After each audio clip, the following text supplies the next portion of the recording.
All right, everybody. Welcome to the Stripe Show podcast. It is pretty clear that I am obviously not Travis Fulton. For those of you who were here last month, my name is Shauheen Nakhjavani, and I am a PGA Tour coach. I will be guest hosting Travis's podcast once a month to talk about anything and everything in the world of golf instruction. Obviously, we're going to try to make it interesting and dive into different topics every single month. Last month, to start it off, we did a huge Q&A. It was really fun. I answered about 10 to 15 questions for about 45 minutes to an hour. It was super interesting. One of the questions that came up, which we mentioned we were going to carry over into this episode, was the idea of being stuck in the downswing too far from the inside, plausible scenarios, and so on. And that actually got me thinking. Rather than just talking about the idea of being stuck, which we are going to mention today, and we'll dive into a couple of scenarios with that, we're going to talk about buzzwords. And the reason why I want to do this is because whenever I'm scrolling through the internet, and I can guarantee that this is the case for our listeners and for anybody who just wants to get better at the game of golf, you're going to go on the internet, you're going to go on YouTube, you're going to go on Instagram, you're going to go on Twitter, and you might even see my obviously social medias and other coaches, and you'll hear these key buzzwords, and they don't always carry a lot of weight to them, if I'm being honest. I try to avoid them as much as I can because I know that they're so overused, these terms, and they don't necessarily have people don't really have a good understanding into what these terms actually mean. We're going to do our best in this episode to break them down. So I brought in 4 for this episode. They're going to be really fun topics to talk about. So the first one obviously is the idea of being stuck in the golf swing. What is stuck? Am I trapped? Is there something specific happening to the movement pattern? Are the variables moving a certain way? We're going to dive into those. And the other 3 words are used just as often. What does it mean when you're dropping the club into the slot? You always hear people saying, oh, in order to hit the ball really solid, you got to drop the club into the slot. Well, what exactly is the slot? Why is it important? What does it even mean? We're going to get to that. The third one is flip. How many times have you looked at your videos on the phone or on the internet or wherever, and you say, oh my God, I'm always flipping my hands through the ball. There's so much timing. What exactly can I do to stop flipping? Well, for starters, we need to clarify what a flip actually even is, because in my opinion, a lot of people don't necessarily even understand that. Okay. And I'm going to think about different ways to match up your release pattern to the rest of your golf swing, which is the fun part about the world of golf instruction. There's more than one ways to swing a club. And lastly is the term sequence. Oh, my sequencing is off. What does it mean if my sequencing is off? Is it that timing? Is that a certain thing that's happening in my golf swing? These are always really fun topics because, to be honest, based off the Q&As that I always do on the internet, I can get a pretty strong idea what people actually understand and what they don't. And I would say that these 4 buzzwords, although they can be very generic in terms of how they're used, they could be explained in different ways that are maybe more specific. And that's what I want to do in this episode is I want to take these 4 words, being stuck, dropping the club in the slot, flipping through the ball, I have a poor sequence, like those 4 phrases, I want to dive into them a little bit more so that people, when they listen to this episode, they'll be like, okay, this is what he's implying when he's saying that a golfer is so-and-so. Okay. So we're going to jump right into this because at the end of the day, this is why you guys are here and listening to the episode or watching on YouTube, which if you are, welcome to YouTube. So what does it mean to be stuck in the downswing? Well, I'll start this off by saying that the term stuck is really poorly used because a lot of times when I read people saying I'm stuck in the golf swing, they're automatically saying that they are swinging too far from the inside. That's kind of like what's most commonly understood as being stuck. It's like I'm stuck. The club is trapped too far behind my body in the downswing. That's how people typically use that term.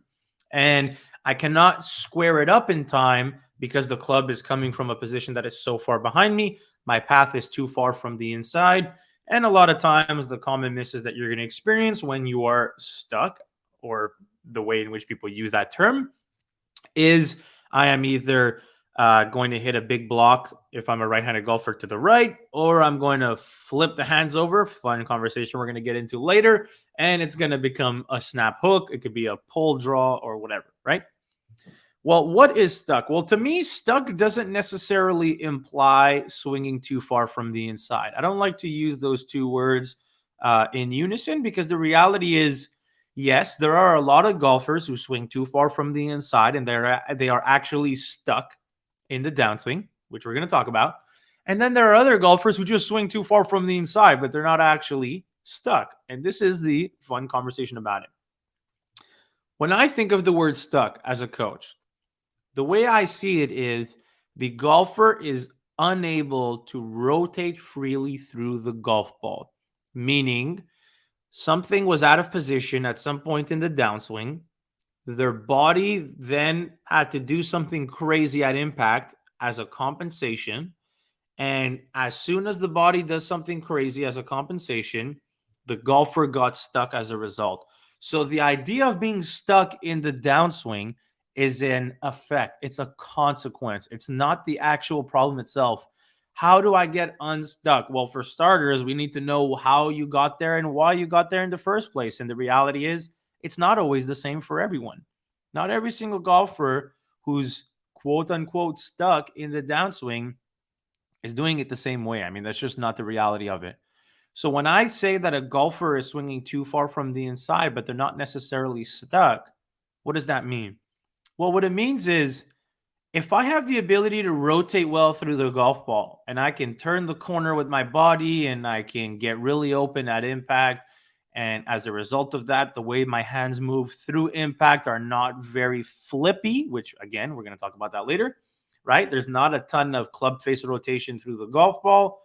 Well, if I am able to do that, whether I'm doing it or not, I'm not stuck. Okay. Stuck to me implies that not only do you have variables that are out of position in your golf swing, but you do not have the ability to fix your pivot. You do not have the ability to actually turn the corner and stop with the excessive club face rotation through the golf ball because of that other variable. Now, that other variable might be, okay, so let's give you an example here. Well, if a golfer is coming down with a shaft pitch that is way too steep in the downswing, when I say too steep, I mean too upright in the downswing. In a lot of cases, and more specifically with better players, what you will see is some sort of compromise from the pivot. What that basically means is the club is coming down out of position. It's really steep. And historically, we know that steep for the everyday golfer typically leads to bad shots. Okay. And so we don't want to be coming down like an axe on the golf ball. And so what happens is instinctively, as a good player, our body starts doing things to prevent ourselves from being too steep. Now, once our body does that, the club is no longer going to be steep, right? So my body is doing something on purpose so that the club is not coming down steep. Important to know that. And as soon as that happens, my pivot is now compromised. I'm no longer able to turn the corner and rotate freely through the ball because I had to sacrifice the way my body was moving in an attempt to correct this variable, and in this example being the steep shaft, right? Well, in that situation, what happens to the club head when my body and my pivot was now compromised? Well, what happens is the club is going to shallow out. The problem is it's not going to shallow out because of what your hands and arms are doing. It's not going to shallow out because of the rest of the variables in your golf swing. It is only dropping to the inside, right? It's only preventing you from being steep because your pivot was sacrificed. And so in that situation, because your body is no longer moving well through the golf ball, that club is going to drop behind you and there's no way to square it up because you're not turning. So that right there is a prime example of a golfer who is stuck because you have a club that is stuck too far from the inside, right? Which is what I spoke about at the beginning of this, but you do not have the ability to rotate freely through the ball. And the reason why I say this is because before your pivot was compromised, the club was way out of position. The only reason it ever dropped into a decent position is because you compromised the pivot. They go hand in hand in that situation. That's the whole fun and the whole idea of matchups, right? So when I hear the term stuck, it's not necessarily a golfer that's stuck, quote unquote, too far from the inside. It's a golfer who does have the club coming from too far from the inside, but without the ability to turn and rotate freely through the ball, without the ability to stay in posture, without the ability to have an efficient pivot. As soon as that entire situation of how your body moving through the ball is compromised, I've been using that word a lot this episode, but it's important to understand that as soon as that stuff happens, because of the variable that was out of position, the golfer gets stuck. So the idea of being stuck is the consequence. It's the end result of all of those things that took place. After your club was out of position, after your body did something as a good player typically does to try to make it work, yeah, there's going to be timing in that. You're not going to time it up every day, but it's more of a good player's tendency to actually do those compensations, right? The higher handicapper might have the club be very steep in the downswing, but they don't do anything with their body to move better. So the club just comes hacking down way over the top. It becomes this spinny, weak slice, and the golfer just hits it into the woods on every tee shot, and they score really poorly, right? The gooder player, listen to my English right there. That's a new one for you. The better player, the good player, I mixed those two words together for some reason. The better player, right, will actually get the club moving into a better position because they have some good awareness of what's going on, and just subconsciously their body reacts to it. Okay. But again, that better player ends up being stuck as a result, as a consequence of whatever took place prior to that. So I want you to just be aware of, like, you might be too shallow and too far from the inside, and that is certainly a problem. And I deal with that a lot with good players, right? But if you have the ability to offset how I don't want to use the word stuck in this situation. If you have the ability to offset how far from the inside you're swinging by improving the pivot, you're not stuck. You're just not moving your body well. There's a huge difference there, right? I can move my body better, and if the results end up being better, hey, I'm not stuck. I'm just lacking a certain movement pattern in my golf swing to make my swing functional. A player who's stuck is a player who has to do something with their body because the club was in a bad spot. The club then drops into a decent position, but because my body's no longer moving well through the ball, I'm trapped, stuck, whatever term you want to use. So I hope that clarifies it, because honestly, I can talk about this one term forever. We can talk about a whole bunch of different scenarios and how a player ends up there. And we can do that in the next episode. I know I said last episode we were going to talk about it today, but I found these buzzwords were going to be a more interesting topic, at least for today. And then next episode, we might potentially talk about that. Number 2. Okay, buzzword number 2, dropping the club into the slot. What does that mean? Well, I'll tell you what. Personally, I hate this word. I think this word is absolutely ridiculous. I think this word does not and should not carry a whole lot of weight. This might go against what a lot of people talk about. Everywhere I go on the internet, there's instructional videos and there's people talking about, I'm just trying to get the club into the slot. Well, what exactly is the slot? Because to me, everything in the golf swing is very unique. And what that basically means is there is a golfer who might shallow the shaft pitch by 20 degrees. There's another golfer who might shallow the shaft pitch by 30 degrees. There's another golfer who might overly shallow the club by 50 degrees. There are golfers who move their body more before impact, meaning they get more open. There are golfers who move their body less. There are golfers who have some early extension. There are golfers who don't.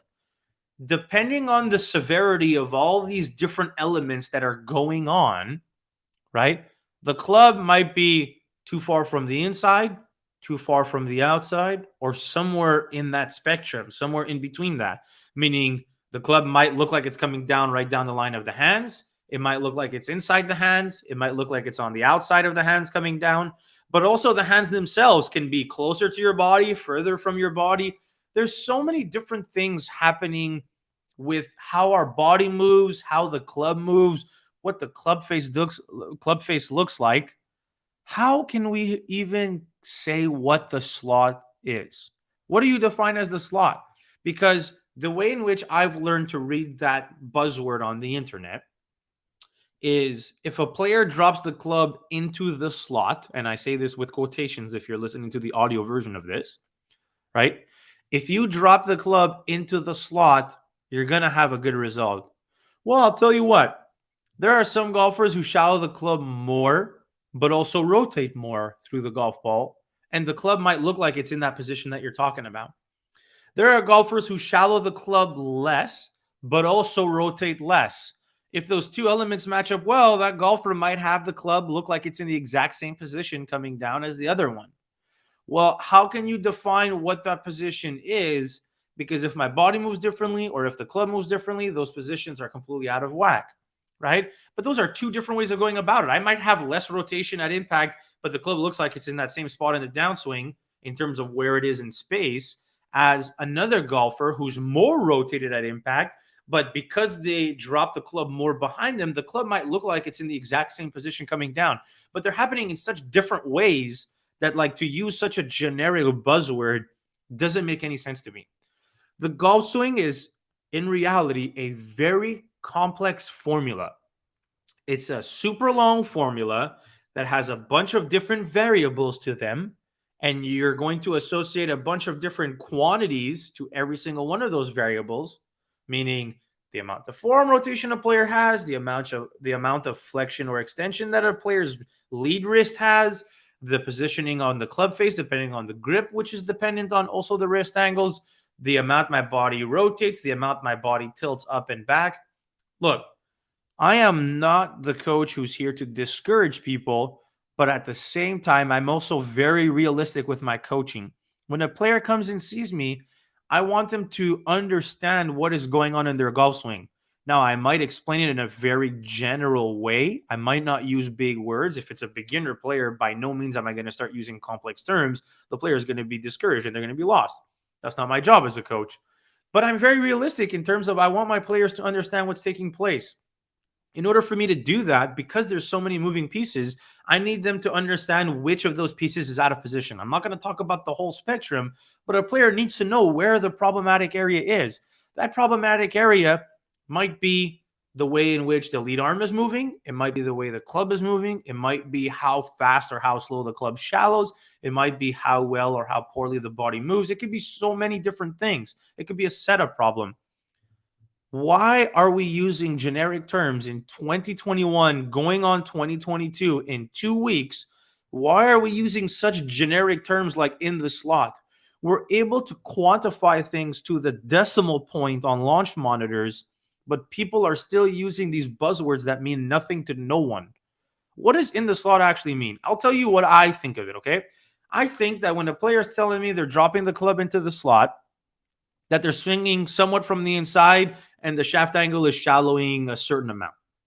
That's what I would think of, because the way in which they've worded it is that club drops into a decent position. A decent position, by definition, means that the golfer is not swinging way over the top of it. Their club shaft angle is not steepening in transition, and the club has not been thrown out in front of their body, right? So we can kind of remove those scenarios from this equation when a player says, I'm dropping the club into the slot. But how much is it dropping into that position? How far behind you is it going? How much does it match everything else? Well, that buzzword to me doesn't tell me any of that information. And for me as a coach who wants to be as specific as possible when helping a player, meaning I'm going to dive into the tiniest micro problems in a player's swing, the root cause might be very, very specific and complex, that I will never use a term like that. I just won't. You will not read that in any of my captions on social media. You will not see me use it publicly. And to be honest, I've been trashing that word for the last 10 minutes for good reason. I'm very confident in saying that. It doesn't bother me at all. And to be honest, if you want to challenge me by saying that that word does carry some weight, I'm happy to have a debate on it. But to me, personally, into the slot doesn't tell me anything. Okay? Let's keep it as simple as that. All right, let's move ahead before we create too much drama and debating here. Number 3, flipping. I have a flip at impact. How do I get rid of the flip? Okay, so let's start from square one. What exactly is flipping?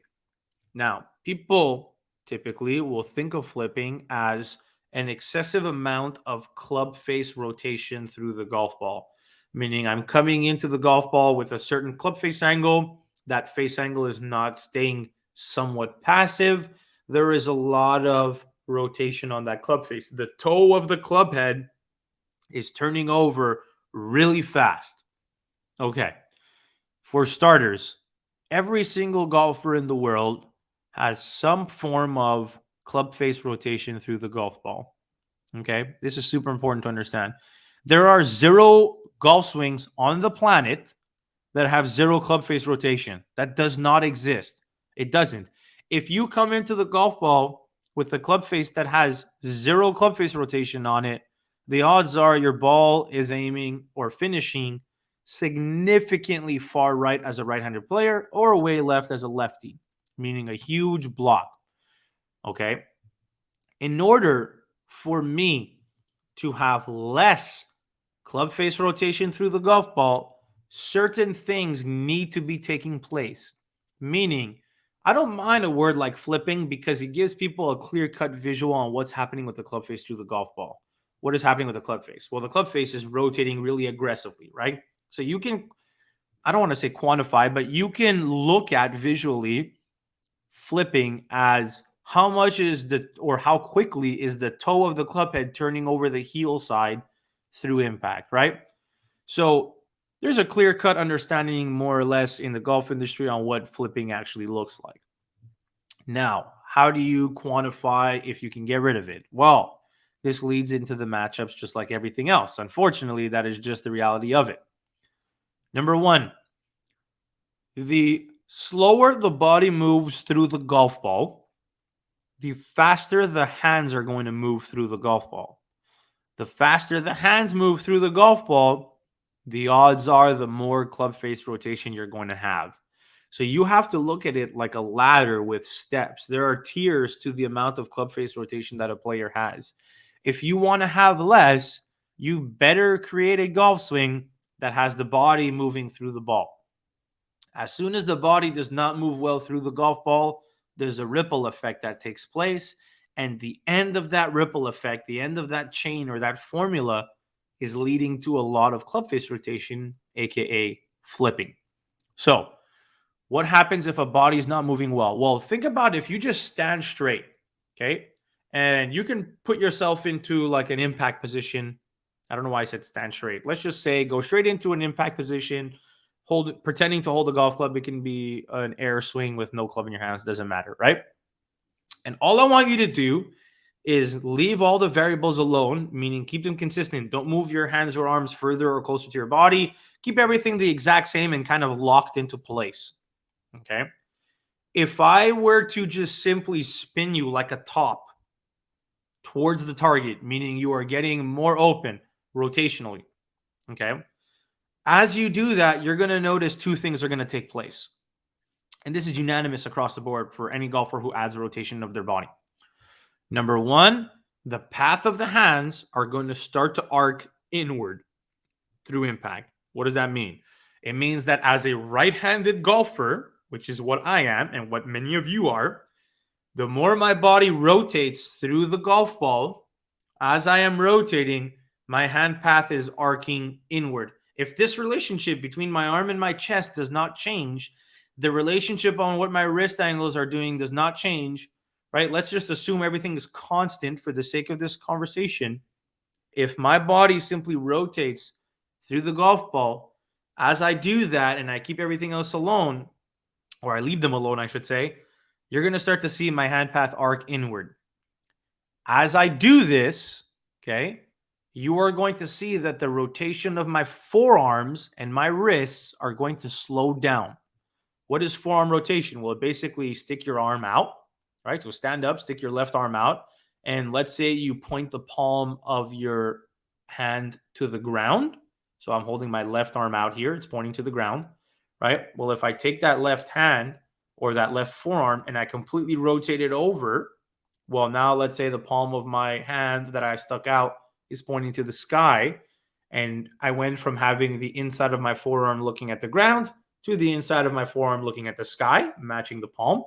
That is forearm rotation, okay? So we call that pronation or supination, depending the direction it's going. The amount of forearm rotation you're going to have is going to play a huge part in how much club face rotation you have.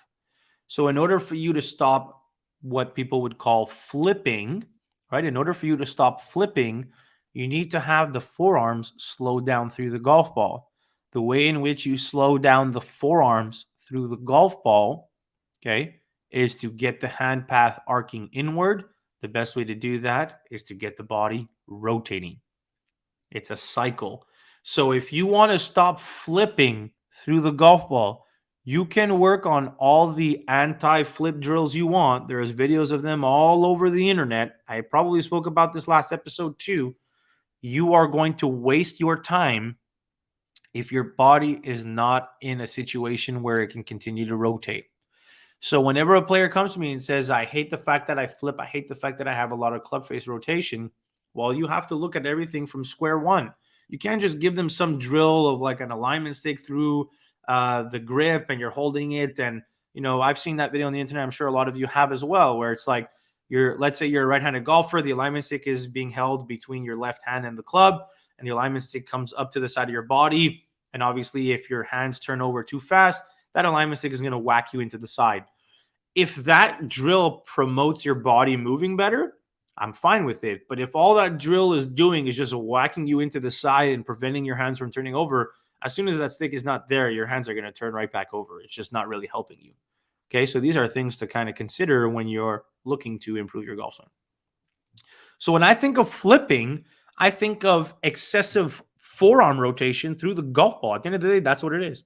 And there's a big difference between a flip and a release. I kind of wanted to pair these two together without having its own buzzword, even though release is a big buzzword, because they're very different. What is a release? Okay, so we're going to quantify these two right now and separate them because they are not one and the same. A release is when your club head is overtaking the handle of the golf club. This is the way you can think about it from now on. A flip is, and if you want to simplify this is the best way to simplify it, okay? A flip is how fast the toe of the club head is overtaking the heel of the club head. Meaning, this is the toe side, this is the heel side. How fast is this overtaking? How fast is the toe of the club head overtaking the heel? How fast is it rotating over downwards to where the club face angle is going to point down to the ground, right? That motion there is your flip, which a lot of that has to do with the amount of forearm rotation a player has. If I rotate my forearms over, that toe is going to turn over really, really fast. A release, the simplistic way that I like to think about a release is how fast is the head of the golf club overtaking the grip side of the golf club, the handle of the club. Meaning the more shaft lean I have, right, the less my hands have released through the golf ball. The less shaft lean I have, the more my hands have released. So if a golfer is struggling with an open club face in the downswing and they're squaring it up by early releasing, which is another big term that we use a lot, what that is implying is that the club head is overtaking the handle of the club. That is me releasing early. That's my lead wrist going from some amount of flexion to some amount of extension. That's a release. A flip, again, this is a very simplistic way of thinking about it, but a flip is how fast have my forearms turned over through the golf ball. So if the toe of the club head overtook the heel of the club head and my forearms have rotated over really aggressively, to me, that is what I would define more so as an actual flip, not necessarily a release. They do go hand in hand, like they are correlated, but they're not one and the same. They're actually two different elements that kind of are blended together in how you, move your hands and arms through impact and your body. It's all goes hand in hand. So when we're talking about flipping, in order for you to stop excessively rotating your forearms, well, you got to get the body moving, because the more the body moves through the golf ball in terms of rotation, the more the hand path arcs inward. The more the hand path arcs inward, the less the forearms are going to excessively rotate. When the body stalls, the hands can no longer arc inward anymore. So if I have a lot of stalling of my body, a lot of times my hands are going to exit more down the target line or away from my body. That usually leads to a lot of forearm rotation, aka flipping. Okay. So I want you guys to understand that. But again, I'm going to repeat what I said at the beginning of this specific buzzword. Flipping or forearm rotation, every golfer has some amount of it. It is impossible to remove it, and you don't want to remove it altogether. There are some golfers, believe it or not, and I see this as much with high handicappers as I do with good players, who actually have too slow of a forearm movement through the golf ball. If I place my forearms in a certain way, and those forearms never turn over through impact, right? So let's say like you place your lead arm. So as a right-handed golfer, that's your left arm. Let's say you place your lead arm in a certain position. So depending on how much you want to rotate it, let's say like the palm of the hand points to the ground, So we have a lot of pronation of the lead arm, scientific term, right? If you do that and you never rotate that forearm through the golf ball, ever, meaning you're going to keep that forearm in that same position through impact with no turnover on the forearms, well, guess what? The odds are your club face is probably going to look really open at impact. So what I deal with a lot is I get these high to mid handicappers who don't understand the proper release. They've probably worked endlessly on trying to stop flipping through the golf ball because everybody told them that's a bad thing and they don't want to be doing it. And then they come to me with the slowest club face release I've ever seen in my life. Hey, guess what? It's great. You've achieved your goal of not flipping through the golf ball. But is your golf ball hitting your target? Like, are you hitting your intended targets? The odds are probably not. A lot of these times, these golfers hit these really weak slices or flares. And believe it or not, they are actually lacking some elements of forearm rotation to make their swing functional. So in order to hit your target, yes, there's a lot of really good golfers whose flip is too excessive and we hate it and we don't like to see it and we want to get rid of it as much as possible. I totally understand where you're coming from. I get it. And if I were you, I would work to getting rid of it as well. But the reality is, okay, there could be just as many problems coming from not releasing the arms enough, not turning the forearms over enough, as there can be of turning them over too much. Okay. Anything in the golf swing that is done to an extreme is problematic. It doesn't matter if we're talking about flipping, we're talking about opening or closing the club face, talking about shallowing or steepening the shaft. Anything done to an extreme is a problem. Now, it might be a very different problem than a golfer who's doing something else, or being on one side of the spectrum is a very different type of problem than being on the other side of the spectrum. So, for example, if my club is too steep or if it's too shallow or my club face is too close or it's too open or I don't have enough form rotation or I have too much, like those are very different types of problems. But anything to an extreme is bad in the golf swing. So when you're talking about flipping, just be aware, understand that you need to have some amount of forearm rotation through the golf ball to make your swing work. Now, a lot of good players have too much of it, and we're trying to find ways to slow it down by getting the body to move better. I totally get that, but there are a lot of golfers who do have it too slow as well. It's not the more common problem, but it does exist. So just be careful when you are looking at how your hands and arms are moving through the ball. Okay, so like I said, flip and a release, they are not one and the same. Think of a flip more as the excessive rotation of the wrists and forearms, the toe of the club head overtaking the heel of the club head really fast. Think of a release as in the actual physical head of the club is overtaking the handle of the club really fast. That would be more of a release. The other one is more of a flip. That's the way you can separate them. It's a really simplistic way of going about it.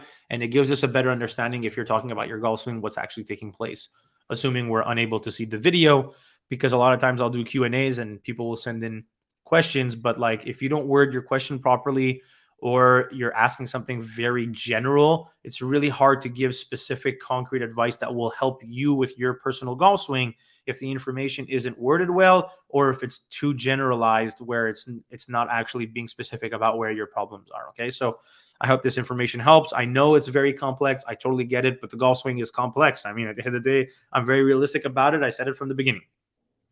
All right, last buzzword. I feel like I've been rambling on here, so I just want to say, as a little bit of a just kind of break between here and the last word, I really do appreciate everybody who's tuning in. I've been loving these because, to be honest, for me to talk about the golf swing is always very fun. And the fact that we can talk about things that people are interested in hearing, the fact that you guys can listen to us in the car on the way to work, or you can watch us on YouTube or put us on the television, whatever the case may be, I really hope that we are able to help you guys understand the swing more. At the end of the day, that's really why I post information on the internet. I'm realistic about it. I don't think every single golfer is going to get better by just searching on YouTube. The reality is, if you really want to get better with your golf swing, you should take a lesson. That lesson can be online. It can be in person. They're both very effective if they're done right. I'm all for that. The reality is, if you're searching endlessly on YouTube and you don't have a great understanding of your golf swing, which is totally fair, I get it, odds are you're probably not going to get better by just taking someone random's advice on what to do, which is why my information is not always about advice. I'm not here to tell you do this and you'll get better, because the odds are I don't know your golf swing. I'm not here to tell you, hey, if you rotate better, you're going to play better. I don't know that. I don't know where your swing is before you're coming to see me if I'm posting information on the internet. So because I'm speaking to the masses who have a wide range of problems, I don't like to give advice as concrete as like do this and you will improve, because there are going to be a certain percentage of people who are going to improve with that information, and there are going to be a certain percentage of people who are wasting time with that information, and there are going to be some people who might get worse with that information. If I don't know where your swing is when you are tuning in and listening to me speak about the golf swing, I don't know if my information is going to make you better. That's just the reality of it. I'm very straightforward, right? So when I am talking about the golf swing, a lot of times what I'll do is I would rather talk about swing theory. Yes, it is more complex, it is more intense. The conversations are more like detailed and about micro concepts. I get it. But at the same time, this type of information will get you to understand the golf swing better. If I can get you to understand the golf swing better, even if it's a very simplistic, generalized way of looking at certain concepts, if you can just grasp that information that I'm giving, then when you go out and watch those videos of do this and I'll get better, maybe you'll have the understanding beforehand of like, no, wait, I'm not going to get better if I do this, because if I do this, this is going to happen. And I'm already doing too much of that. I don't want to be doing that anymore. But if I do this better, oh, well, this is actually what I need to do because my tendencies are on that side of the spectrum, right? So the more I can get people to understand their matchups, the ball flights, how these things are created, the more awareness I create in terms of swing theory on the internet, the better you will be at actually hunting the information that applies to you online. And some of it might be from me, some of it might be from someone else, but I'm not here to tell people concrete advice of like, do this and you'll improve, because the truth is that's not the case. It's just not the case. Okay. So the last famous buzzword is sequence. We're going to keep this one short and sweet. Okay. So sequence is basically like a simple way of thinking about the sequence is to think not about your tempo, not about your rhythm. I know that all that stuff is important, and they do apply to the sequence to some degree for sure. The sequence is basically when and where certain movements are taking place in your golf swing. You always hear this famous quote from back in the day of like, the golf swing starts from the ground up, right? How many times have we heard that? It's all in the hips. It started from the ground up, right? It's legs first, upper body second. We don't want to be dominating with our upper body. Well, they're not necessarily wrong, right? The golf swing does do that. The sequence is not only the order of movements that you have in the golf swing, it's the timing of when those movements are taking place in relation to each other, and it's the severity of each movement. The combination of those three things make up the sequence of your golf swing. The sequence of the pivot, the sequence of the shallowing, the sequence of whatever, and the famous one we hear all the time is the kinematic sequence, right? So the sequence is basically the order, the timing, and the severity of the movement pattern that you are employing in your golf swing. You add those three things together, right, as a simplistic way of thinking about it. That is the sequence of your golf swing. So if I am doing the correct order, meaning I am starting with my hips and then my upper body is rotating and then my club is setting, and I'm just throwing out random examples here, but then, I'm pushing into the ground and then I'm rotating and then I'm extending and then I'm releasing and I'm doing all these things really well. If the order of those things are happening correctly, that's great. That doesn't necessarily mean your sequence is perfect. It just means you nailed one of the three elements about that, right? You got the correct order. Okay. What about the rest of it? Well, if I'm doing a lot of one and then I'm doing another one really fast and really quick and it looks weird and the timing of it is off, well, yeah, maybe the order of it is good, but maybe I'm doing too much of one and not enough of another. That could certainly create problems in your golf swing, right? We all want to press into the ground in transition and then rotate and then push off, right? That's fine. But if all I do is press into the ground forever and then I have barely any rotation or extension coming through the golf ball, the order of my movements was pretty good, but the timing and the severity of each one was way off. So one of them happened too late and one of them didn't happen enough. And whatever the case may be, your sequence might be thrown out the window, right? So order, timing, and severity of the movements that you are employing in your golf swing, the better you do them, the better your sequence as a whole gets. Now, that that also includes obviously the tempo, because the tempo implies the timing of what you're doing. The rhythm, right? The rhythm also implies like the order and the timing and the amount of what you're doing. All of this stuff goes together. These are all buzzwords that, in my opinion, you can kind of put into a box and close that box and label it sequence, because they all go into that specific element, right? Like my timing is off. Okay, well, is it the timing of your hands that are off? Is it the timing of your body that's off? Are you too fast in transition? You always hear it from really good players. I got short and quick at the top of my backswing. Well, in that situation, it might not necessarily be that the order in which that player did things is problematic, but it could be that the timing or the severity of them were problematic.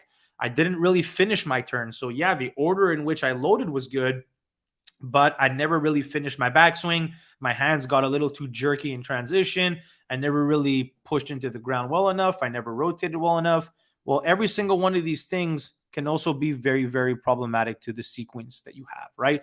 So I just want this to be clear for you guys. Like, sequence to me is, as much as it is a buzzword, it's also not, in the sense that it employs a lot of things that are very important about your golf swing. And the better you can do them, obviously, the better your timing, your generic timing is going to be, of squaring everything up at the bottom or lining everything up to get your intended flight. I think that's better. I don't really like to use the term squaring everything up all the time, because if we're taking things in the literal sense, and no, not everybody does that, but some people do, okay? If we're taking everything in the literal sense, if all I'm trying to say is like I'm trying to get everything square at the bottom, that implies that your path is square, your face angle is square, the ball is going straight, and there's no curve. That's so unrealistic.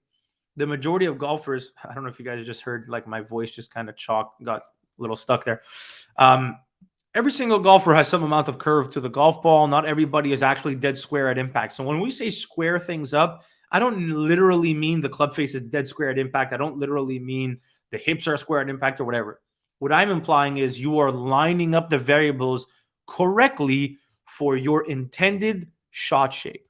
Okay. So if I'm lining everything up correctly and I want the ball to start a couple of yards to the right and I want it to draw back a couple of yards and I see the height that I like and whatever, that to me is you squared things up, but they're not literally square. So I try to avoid that term because people do take it too literally. Instead, try to just say like, hey, I match things up at the bottom for my intended flight. If you can say that, it's a better way to explain the phrase of, timing it up at the bottom. To me, what it really is timing, well, the timing goes into the sequence of everything that's taking place. Going full circle here, okay? So that's about it when it comes to sequence. I can talk about that stuff for hours, but again, I really, my job when I'm doing these things is I want to try to keep things as simple as possible, but also give everybody as much information as possible so that you have somewhat of an understanding in regards to the swing theory. And that way, when you tune into this, you get a better understanding of certain things. And if you get a better understanding of certain things, well, then when you are going on YouTube, which you will inevitably do at some point, or Instagram or Twitter or wherever, to find golf swing information, you understand that information a little bit better beforehand, so you know what type of information actually applies to you and what doesn't. Because the truth is, coaches are always going to post information on the internet of do this and you'll get better. I don't typically like to do that. I always give suggestions. I give advice. I talk about swing theory. I try to make that as informative as possible, and I let you make the decision from there what direction you think you need to go with your golf swing, because I don't know it and I'm not personally coaching you. Obviously, if I am personally coaching you and I know your golf swing, I will give you as much concrete advice as possible because I see what's going on, I know what's going on, and I know what's best for your game, okay?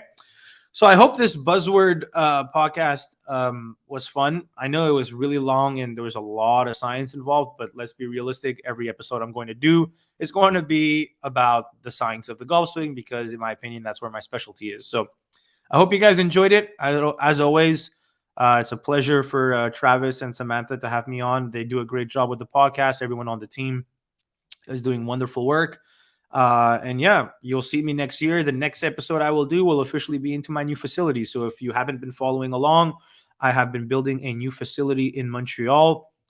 It's going to be 5,000 square feet, multiple track med bays, putting green, fitness area. It's going to be really big. We're going to have multiple coaches in there at the same time. I will be recording all future podcasts and content, video content, or whatever we're doing in that new facility. So we're set to open by about mid-January. If you want to follow along, you can just follow me. My social media handle is on the YouTube video. It's SHKEEN Golf, Shauheen Golf. And yeah, I'm excited to keep helping you guys out as much as I can. So enjoy the pod, enjoy the show. Happy holidays, everybody. We are mid-December. If you're celebrating Christmas, Merry Christmas. If not, have a good vacation, hopefully. Happy New Year. And we'll see you guys in 2022.